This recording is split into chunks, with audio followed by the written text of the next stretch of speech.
نحمدہ و نصلی علی رسولہ الکریم اما بعد فاعوذ باللہ من الشیطان الرجیم بسم اللہ الرحمن الرحیم۔ ناظرین محترم، آج کا درس قرآن سورۃ بقرہ کی آیت نمبر 231 پر مشتمل ہے۔ ایک ہی آیت ہے۔ ارشاد ہوتا ہے وَإِذَا طَلَّقْتُمُ النِّسَاءَ، جب تم عورتوں کو طلاق دے دو، فَبَلَغْنَ أَجَلَهُنَّ، وہ اپنی عدت پوری کر لیں، پہنچ جائیں اپنی مدت کو، مراد کیا ہے؟ عدت پوری کر لیں۔ فَأَمْسِكُوهُنَّ بِمَعْرُوفٍ، پس روک لو ان کو معروف طریقے سے۔ وَلَا تُمْسِكُوهُنَّ ضِرَارًا، ان کو زبردستی مت روکو۔ وا اور لا مت، تمسکوہن ان کو روکو، ضرارن یعنی زبردستی، لتعتدوا تاکہ تم ان پر زیادتی کرو، زیادتی کرنے کے نقطہ نظر سے ان کو مت روکو۔ ومن یفعل ذلک، جو ایسا کرے گا، فقط ظلم نفس، اس نے اپنے اوپر ظلم کیا، یعنی اس عورت کا پر بھی ظلم کیا، اس کا حق پامال کیا، اس کے ساتھ زیادتی کی، اسے جبر کا نشانہ بنایا، اور اس نے اپنے اوپر بھی ظلم کیا۔ ولا تتخذوا آیات اللہ ہزوا، ولا اور مت، تتخذوا تم پکڑو، آیات اللہ اللہ کی آیات کا، ہزوا مذاق، اللہ کی آیات کا مذاق مت اڑاؤ۔ وَاذْكُرُوا نعمت اللہ علیکم، اور یاد کرو اللہ کی نعمت کو جو اس نے تم پر کی ہے۔ وما انزل علیکم من الکتاب والحکمت، اور جو کچھ وہ نعمت کیا ہے؟ وہ نعمت ہے ما انزل علیکم من الکتاب والحکمت، جو کتاب و حکمت اس نے آپ پر نازل کی ہے، یعنی کتاب قرآن مجید ہو گئی، حکمت اس کے اندر جو تعلیمات ہیں، یعنی وہ اخلاق بھی ہے اور عقائد بھی ہیں۔ یعظکم بہ، اس کے ذریعے سے وہ تمہیں نصیحت کرتا ہے۔ واتقوا اللہ، اللہ کے حکم کی خلاف ورزی سے بچو۔ واعلموا، اور جان لو، ان اللہ بکل شیء علیم، ان اللہ بے شک اللہ تعالیٰ، بکل شیء علیم بے شک ہر چیز کا علم رکھنے والا ہے۔ تو یہاں قانون بھی ہے اور واز بھی ہے۔ قانون یہ ہو گیا کہ طلاق دینے کے بعد، یہ پہلے بھی ذکر آ گیا ہے عدت کا، طلاق کے بعد عورت کو عدت گزارنی ہوتی ہے۔ اچھا، عدت کس لیے ہے؟ عدت دو قسم کی ہے، ایک طلاق کے بعد اور دوسری ہے شوہر کے مرنے کے بعد، اور اس کی پھر متعدد قسمیں ہیں۔ اگر میاں اور بیوی میں خلوت صحیحہ نہیں ہوئی، تو پھر تو کوئی عدت نہیں ہے۔ اگر ہوئی ہے تو پھر 3 قروء کا لفظ استعمال ہوا ہے قرآن مجید میں، اس کے لیے طہر کی تشریح کی ہے حنفیہ نے، 3 طہر ہے ان کی عدت۔ اچھا، اس کے علاوہ اگر کوئی شوہر فوت ہو جاتا ہے تو وہ بیوہ ہو جاتی ہے عورت، بیوہ کی عدت 4 مہینے 10 دن ہے۔ اگر وہ بچہ وغیرہ پیدا ہونا ہے تو پھر بچہ پیدا ہونے تک ہے۔ اور ہمارے ہاں دراصل عدت کو عورت پر پابندی لگا کر اس کے گویا حقوق کی طرف توجہ نہیں ہے، بلکہ اس کے فرائض کی طرف زیادہ پلڑا وزنی ہو گیا ہے۔ حالانکہ یعنی اسلام میں فرائض کے ساتھ ساتھ حقوق بھی ہیں۔ حقوق کا مطلب یہ ہے کہ 3 مہینے تک وہ عورت شوہری کے گھر میں رہے گی، اس کا نان و نفقہ یعنی اخراجات شوہر کے ذمے ہوں گے، شوہر ادا کرے گا اس کو، اور 3 مہینے تک وہ اس کی بیوی ہی شمار ہوگی، اگرچہ طلاق دی ہوئی ہے لیکن اس کو طلاق کے واپس لینے کا حق بھی ہے، رجوع کرنے کا حق بھی ہے، اور جب عدت ختم ہو جائے گی تو پھر رجوع کرنے کا اختیار ختم ہو جائے گا، البتہ 2 طلاقوں کی صورت میں 1 اور 2 نکاح ثانی کا اختیار باقی رہے گا۔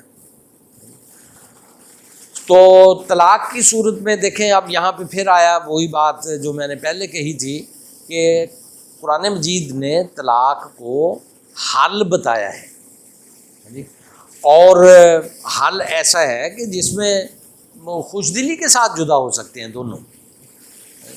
تو اللہ تعالیٰ اس پہ غضبناک نہیں ہوتا کہ اگر وہ حدود اللہ کی پامالی کا اندیشہ ہو یا وہ ساتھ نہ رہ سکیں تو وہ لٹکتے نہ رہیں، زندگی اجیرن نہ ہو جائے دونوں کی۔ کم از کم یا تو عورت کی تو ہوگی نا، اگر مرد اس کو لٹکائے رکھے گا وہ تو دوسری شادی کر لے گا، اس کی تو اجازت ہے، وہ تو اپنے گھر میں خوش ہوگا، لیکن یہ بیچاری اس کے حقوق پامال ہوں گے اور یہ پریشان حال رہے گی اور اس کے ساتھ پھر جڑے ہوئے ہیں۔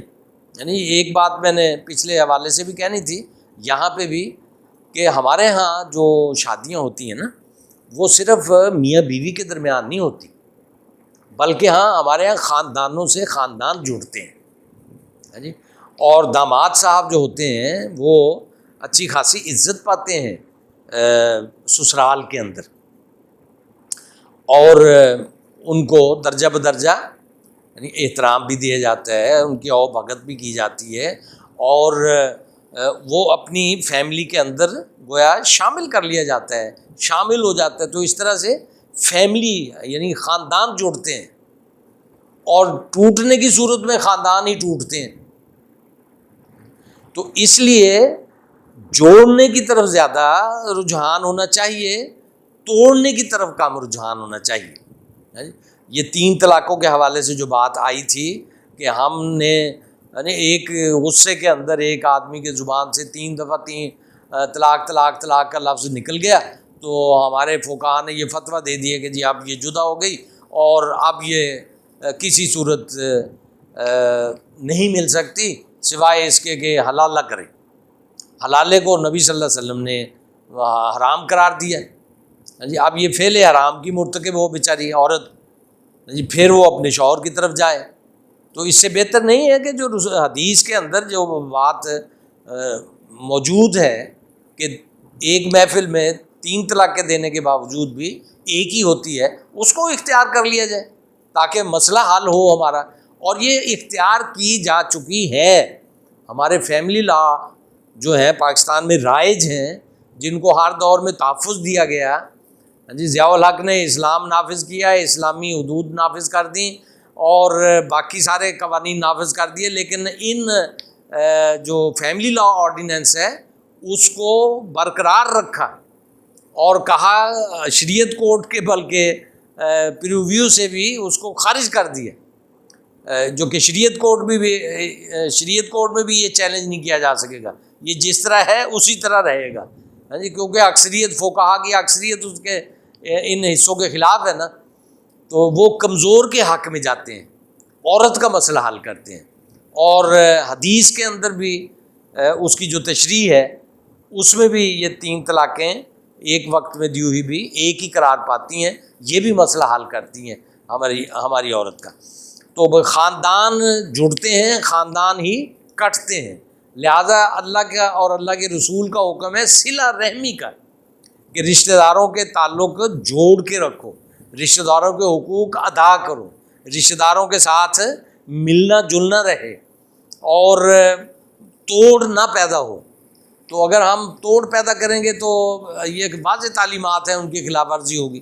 یہ تشریح ہے نا جی، 3 طلاق ایک محفل میں دی ہوئی ایک ہی ہوتی ہے یا 3 ہوتی ہیں، یہ تشریح ہے، فقہا کی تشریح ہے، وہاں عورت کے حق میں جاتی ہے، تو اس لیے وہاں اتنا مسئلہ پیدا نہیں ہوتا۔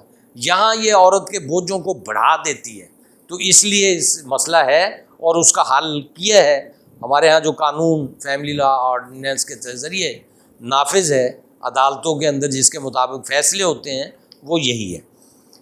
تو اب یہاں پہ عدت کا ذکر ہے کہ جب وہ اپنی عدت پوری کر لیں. عدت کے بارے میں کچھ تفصیلات میں نے آپ کی خدمت میں پیش کر دی ہیں. تو حکم یہ ہے کہ فَأَمْسِكُوهُنَّ بِمَعْرُوفٍ أَوْ سَرِّحُوهُنَّ بِمَعْرُوفٍ کہ روک رکھو معروف طریقے سے، یعنی بھلے طریقے سے ان کے ساتھ گزارا کرو، ان کو اپنا بیوی کے طور پر اپنے گھر میں بساؤ، اس کے حقوق ادا کرو، اس کے لیے مسائل پیدا نہ کرو، اس کی پریشانیاں دور کرو، اور اس کے سارے جو حقوق عائد ہوتے ہیں خوش دلی کے ساتھ ادا کرو. یہ معروف ہے. یا پھر اگر ایسا ممکن نہیں ہے تو پھر سرّحوہن بمعروف، تو ان سے علیحدگی کر لو، اختیار کر لو، یہ بھی معروف کے مطابق ہے نا، اور بھلے طریقے سے، اچھے طریقے سے، کیونکہ لڑائی جھگڑے میں کچھ نہیں رکھا ہوا. آپ ملے تھے، کچھ سفر زندگی کا طے کیا، اکٹھے نہیں چل سکے، جدا ہو گئے، تو معروف طریقے سے جدا ہو جاؤ. نہ دشمنیاں پالنے کی ضرورت ہے جی، نہ ایک دوسرے کے لیے پریشانیاں پیدا کرنے کی ضرورت ہے جی. دوسرے کے لیے کہ مرد ہی سارے اس قسم کی حرکتیں کرتے ہیں، لہذا مرد ہی کو ساری یہ ہدایات ہیں. ولا تمسکوہن ضرارا لتعتدوا. ہاں جی، یہ مرد کو پھر اگلی بات کہی، یعنی کہ لوگ ہیں نہیں قبضہ کرنے کی عادت ہوتی ہے، قبضہ گروپ، یعنی یہ ہمارے ہاں تو بہت پائے جاتے ہیں نا، ہر میدان کے اندر ہی قبضہ گروپ. عورت آ گئی ہے تو اس پہ بھی قبضہ جی، اب وہ ہماری مرضی کی پابند رہے، اور ہماری غیرت ہے، اور ہمارے حکم کی خلاف ورزی نہ ہونے پائے. چھوڑ بھی دی ہے، نہ بسانی ہے نہ چھوڑنی ہے. ایسے جاہل بھی پائے جاتے ہیں ہمارے سماج کے اندر جی، بڑے بڑے، ایک سے ایک بڑھ کر پڑا ہوا ہے. وہ اللہ کے حکم کو پہچانے، اللہ بالا تر ہستی ہے، اللہ سے بڑھ کر کوئی نہیں ہے. آپ اگر انسانوں کے مالک بن بیٹھے ہیں، اپنی بیوی کے مالک بن بیٹھے ہیں، اور ان کے حقوق پامال کر رہے ہیں، اور اس کے لیے زندگی اجیرن بنا رہے ہیں، تو اوپر ہے کوئی دیکھنے والا جو آپ کی زندگی اجیرن بنا دے گا. ڈریں اس سے، اس کی گرفت اور پکڑ سے ڈریں، اور اللہ کی حدود کو پامال مت کریں. جو اللہ نے حدود مقرر کر دی ہیں اسی میں خیر ہے، اسی میں بھلائی ہے، آپ کی بھلائی بھی اسی میں ہے. تو ان کے بارے میں اللہ تعالیٰ نے کیا فرمایا؟ وَمَن يَفْعَلْ ذَلِكَ فَقَدْ ظَلَمَ نَفْسَهُ. جو ایسا کرے گا وہ اپنے آپ پر ظلم کرے گا. ہاں جی، بندہ سمجھتا نہیں ہے، بندہ بڑا ہی سادہ بھی ہے اور بے وقوف بھی ہے. ہاں جی، خلق الانسان ضعیفہ، کمزور بھی ہے، اپنے آپ ہی سے شکست کھا جاتا ہے، اپنے ساتھ ہی لڑائی لڑتا رہتا ہے، اور اللہ کا مقابلہ کرتا ہے. تو اللہ کے مقابلے پہ کون آ سکتا ہے؟ لہٰذا اللہ کے حکم کا پابند رہیں. یہ سارے شوہر جو سمجھتے ہیں کہ جی عورت ہماری غلام بن گئی ہے، یا ہماری یہ مملوکہ بن کے رہے اور ہماری مرضی کے خلاف نہ حرکت کرے، نہ ادھر ادھر ہو، تو وہ جان لیں کہ وہ بھی انسان ہے، اللہ کی مخلوق ہے، اور اس کے بھی حقوق ہیں. لہن مثل الذی علیہن بالمعروف. عورتوں کے بھی حقوق ہیں جس طرح مردوں کے حقوق ہیں.